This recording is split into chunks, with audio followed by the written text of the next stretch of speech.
Yeah. I mean, corruption is very difficult. Corruption, in my opinion, is a disease.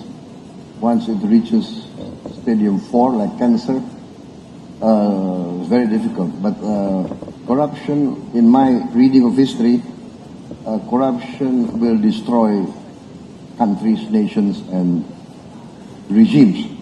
So yeah, I am determined to try to cut down corruption, and then sometimes the only thing is you must give the example, right?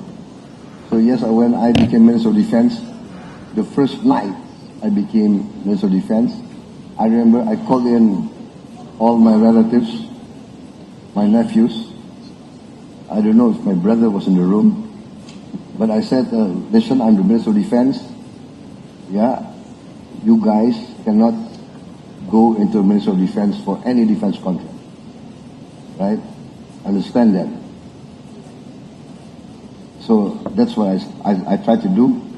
But of course, after 2-3 months, you know, business people are very creative, right? Especially Indonesian business people. So they will find ways and means, and one day I found one of my nephew coming to me, right, with a project. I said, oh, come on, you've never been in defense. You don't understand defense, okay? So no, you look for other business. So one time we had a defense project conference in the Ministry of Defense. So my head of logistics reported to me, sir, we have these 250 projects. And let me report to you, project number 1, I don't know, whatever. 3 companies in the short list. Company A, Company B, Company 3. Oh, by the way, sir, I would like to report in Company C, there's one of your nephews. Write him off. Go down the list. Oh, by the way, sir, in this project, Company A is one of your other nephews. Write him off. I wrote off all my family. And so in the end he made a comment, maybe I shouldn't have reported the names. And then they might have passed. So I had difficulty meeting my nephews for 3 or 4 months after that. But yeah, you have to give example. It's not easy, but you have to do it. And then now, the problem with Indonesia, I think, is this. If we can get this done well, I think very fast we will be the surprise of the world. For instance, I came into 2 islands of Indonesia, Bangka and Belitung, and we got a report there were 1,000 illegal tin mines. 1,000 on these 2 islands.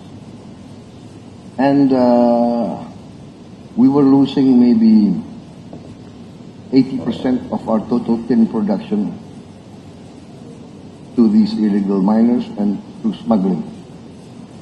And I said this has to stop. I made a military training program with naval ships, airplanes, helicopters, drones, and we just blocked these 2 islands. No vessel can come in and out without us knowing what's inside. And basically we stopped the smuggling.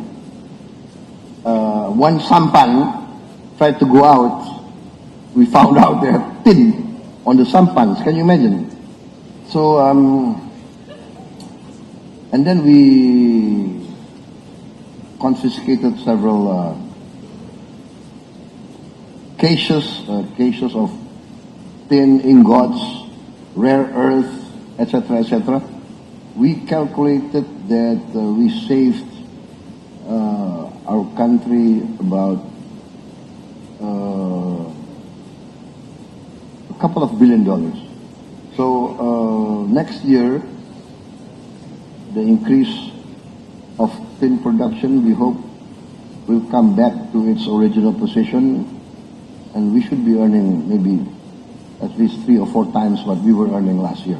So this is just one example of what we recovered. We also, of course, I took over from the previous government, handed me over the problem of about, I was reported come to us, sir, out of the millions of hectares of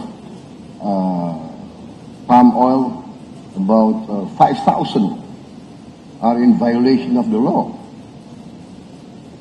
What? Yes. Oh, no, so not 5,000, 5 million. 5 million hectares are in violation of the law.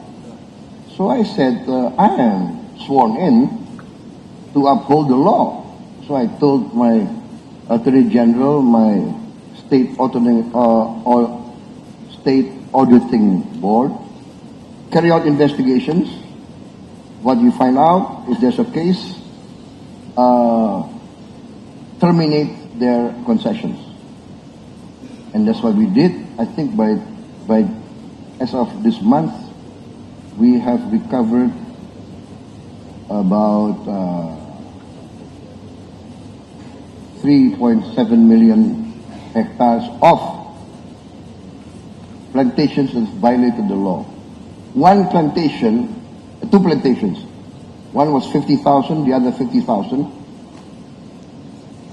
violated the law. 18 years ago, there was a Supreme Court decision to confiscate those 2 estates, those plantations. 18 years ago, Supreme Court of Indonesia decision, not carried out for 18 years.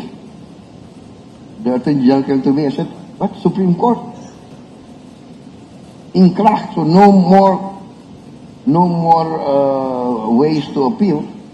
So I said, carry out, execute. Sir, this and that, what? You guys afraid? I ordered my armed forces, you accompany this Attorney General's office, accompany the state auditors, protect them, go in there and confiscate. 100,000 we take over, and no problem. So I think this is the case is the government now must enforce the law, and I'm determined to enforce the law, and I'm determined that the Indonesian government must be respected by everybody. The law is the law, regulations are regulations,